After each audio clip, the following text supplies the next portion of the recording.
अस्सलाम वालेकुम। आज हम स्टार्ट करेंगे chemistry class 9th chapter 2 matter, topic solubility and effect of temperature on solubility. So the first topic is solubility. What is solubility? It is the maximum amount of solute which dissolve in maximum amount of solvent at a specific temperature. अच्छा, इसको समझाने के लिए हम एक example लेते हैं। Example में हम एक बीकर लेंगे और बीकर में हम एक स्पेसिफाइड अमाउंट ऑफ सॉल्वेंट लेंगे। जैसे हम लेते हैं 100 ग्राम ऑफ वाटर, ठीक है। और एक टेम्परेचर क्या लेंगे, वो हम रूम टेम्परेचर ले लेते हैं, क्योंकि सॉल्युबिलिटी जो होती है वो टेम्परेचर के साथ चेंज होती है। फिर हम क्या करेंगे, इसमें कोई भी सोल्यूट डिज़ोल्व करेंगे। इनिशियली हम नोट करेंगे कि सोल्यूट डिज़ोल्व होगा, और फिर जब हम सोल्यूट डालते जाएंगे तो एक वक्त ऐसा आएगा कि फ़र्दर सोल्यूट डिज़ोल्व नहीं होगा। अब इस लिक्विड ने मैक्सिमम कितना सोल्यूट डिज़ोल्व किया है इस टेम्परेचर पे, वो उसकी सॉल्युबिलिटी होगी। फॉर एग्जांपल, अगर स्पेसिफाइड सोल्यूट ने स्पेसिफाइड टेम्परेचर और इतने स्पेसिफाइड वॉल्यूम में फॉर एग्जांपल 40 ग्राम डिज़ोल्व किया है सोल्यूट को, 40 ग्राम समझे सॉल्ट डिज़ोल्व की है, इट मीन्स के इस वाटर की जो सॉल्युबिलिटी है इस टेम्परेचर पे वो क्या है, 40 ग्राम्स है, ठीक है। तो इसको हम सॉल्युबिलिटी कहते हैं कि एक लिक्विड किसी पर्टिकुलर टेम्परेचर में अपने अंदर कितने सोल्यूट को डिज़ोल्व कर सकता है, वो उसकी सॉल्युबिलिटी होती है। नेक्स्ट है कि सॉल्युबिलिटी पे कौन कौन से फैक्टर्स अफेक्ट करते हैं, किन किन फैक्टर्स पे सॉल्युबिलिटी डिपेंड करती है। सॉल्युबिलिटी डिपेंड करती है सॉल्वेंट हम कौन सा यूज़ कर रहे हैं, टेम्परेचर क्या है और प्रेशर क्या है। नेक्स्ट है affect of temperature on solubility. अब कुछ ऐसी चीज़ें होती हैं, कुछ ऐसे सोल्यूट होते हैं कि जिनको हम लिक्विड में डिज़ोल्व करें और उसका टेम्परेचर इंक्रीज़ करें, ठीक है। तो इंक्रीज टेम्परेचर के साथ उसकी सॉल्युबिलिटी बढ़ती जाती है। जैसे कि नॉर्मली हम सॉल्ट लेते हैं, तो जब हम लो टेम्परेचर पे लेते हैं तो कम सॉल्ट डिज़ोल्व होता है, और जब हम टेम्परेचर इंक्रीज़ करते हैं तो ज़्यादा अमाउंट ऑफ सॉल्ट डिज़ोल्व हो जाती है, ठीक है। तो इसका मतलब ये है कि वो सॉल्ट क्या होंगी, वो टेम्परेचर की इंक्रीज़ होने से उनकी सॉल्युबिलिटी क्या हो रही होगी, इंक्रीज़ हो रही होगी। बट ज़रूरी नहीं है कि हमेशा ऐसा हो।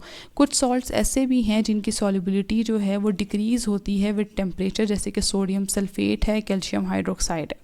इसकी एग्जांपल हम गैस से लेते हैं कि जैसे कुछ गैसेस भी ऐसी होती हैं कि जिनको हम लिक्विड में डिज़ोल्व करें तो लिक्विड में उनकी सॉल्युबिलिटी टेम्परेचर के साथ चेंज होती है। जैसे ऑक्सीजन है, नॉर्मली वो पानी में डिज़ोल्व हुई होती है और इसी वजह से जो एक्वेटिक लाइफ है वो पानी में ज़िंदा रहती है। बट हम नोट करते हैं जब हाई टेम्परेचर होता है, गर्मियाँ होती हैं, तो एक्वेटिक लाइफ की जो है वो डेथ ज़्यादा, उनका डेथ रेट इंक्रीज़ हो जाता है।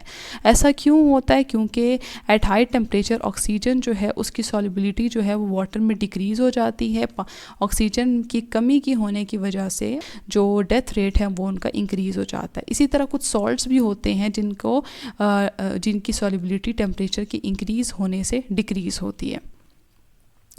इसको हम देखते हैं, ये कुछ एग्जांपल्स है सॉल्युबिलिटी को। जैसे कि हम लोगों ने NaCl लिया 100 ग्राम वाटर पे एट 20 डिग्री सेंटीग्रेड। जब हमने चेक किया तो उसकी सॉल्युबिलिटी क्या थी, 36.5 थी, ठीक है।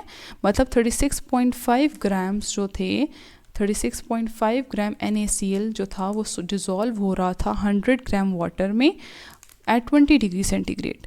बट जब हमने टेम्परेचर इंक्रीज़ किया अप टू 100 डिग्री सेंटीग्रेड तो हमने नोट किया कि 100 डिग्री सेंटीग्रेड में 39.2 ग्राम्स जो था वो सोल्यूट डिज़ोल्व हुआ।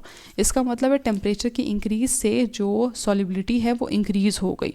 नेक्स्ट है KCl जो है वो रूम टेम्परेचर में 34.7 डिज़ोल्व करता है, 34.7 ग्राम डिज़ोल्व करता है। जब के टेम्परेचर इंक्रीज़ करने में उसकी सॉल्युबिलिटी बहुत बढ़ जाती है, अप टू 56 ग्राम हो जाती है।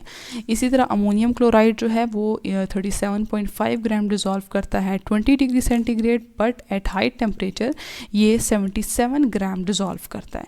लास्ट में हम कैल्शियम हाइड्रोक्साइड को देखेंगे तो कैल्शियम हाइड्रोक्साइड जो है ये 0.173 ग्राम एट रूम टेम्परेचर डिज़ोल्व करता है, और हाई टेम्परेचर पे 0.0066 ग्राम डिज़ोल्व करता है। अच्छा, अब नोट करें कि वैसे भी इसकी सॉल्युबिलिटी जो है वो कम है, बट क्या हो रहा है, टेम्परेचर की इंक्रीज़ होने से इसकी सॉल्युबिलिटी फर्दर डिक्रीज़ हो रही है, ठीक है। तो ये पॉइंट आपको नोट डाउन करना है। अच्छा, ये ग्राफ है जो हमें बता रहा है सॉल्युबिलिटी और टेम्परेचर का जो रिलेशन है।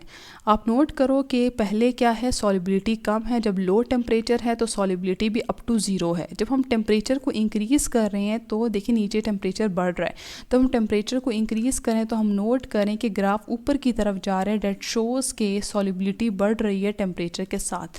तो ये किन सॉल्ट के लिए एक ग्राफ होगा, जिनकी सॉलिबिलिटी टेम्परेचर के साथ इंक्रीज़ होती है उनके लिए ग्राफ इस तरह ऊपर की तरफ जाएगा। बट कुछ सॉल्ट, जैसे हमने कैल्शियम हाइड्रोक्साइड की और कुछ सॉल्यूट्स की हमने बात की जिनका टेम्परेचर के इंक्रीज़ होने से सॉलिबिलिटी कम होती है, तो उनका ग्राफ क्या होगा, इनिशियली उनकी सॉलिबिलिटी ज़्यादा होगी और टेम्परेचर के इंक्रीज़ होने से उनकी सॉलिबिलिटी आहिस्ता आहिस्ता इस तरह कम होती जाएगी। लास्ट में हम डिस्कस करेंगे ये डिफरेंट सोल्यूट्स हमने लिए हैं और इन सोल्यूट्स को हमने देखना है कि इनकी सॉलिबिलिटी किस तरह चेंज हो रही है। जिन सॉल्यूट्स के लिए ग्राफ ऊपर की तरफ जा रहा है, इट मींस कि उनका टेम्परेचर इंक्रीज़ करने से सॉलिबिलिटी इंक्रीज़ हो रही है, और जिनका ग्राफ नीचे की तरफ जा रहा है वो हमें ये शो कर रहा है कि इनका टेम्परेचर इंक्रीज़ करने से सॉलिबिलिटी इनकी क्या हो रही है, कम हो रही है। जैसे कि इसकी NaNO3 की सॉलिबिलिटी आप देख सकते हैं, टेम्परेचर बढ़ रहा है तो ग्राफ ऊपर की तरफ जा रहा है, और कुछ जैसे कि अमोनिया आप देख सकते हैं कि जब टेम्परेचर इंक्रीज़ हो रहा है तो सॉलिबिलिटी क्या हो रही है, डिक्रीज़ हो रही है।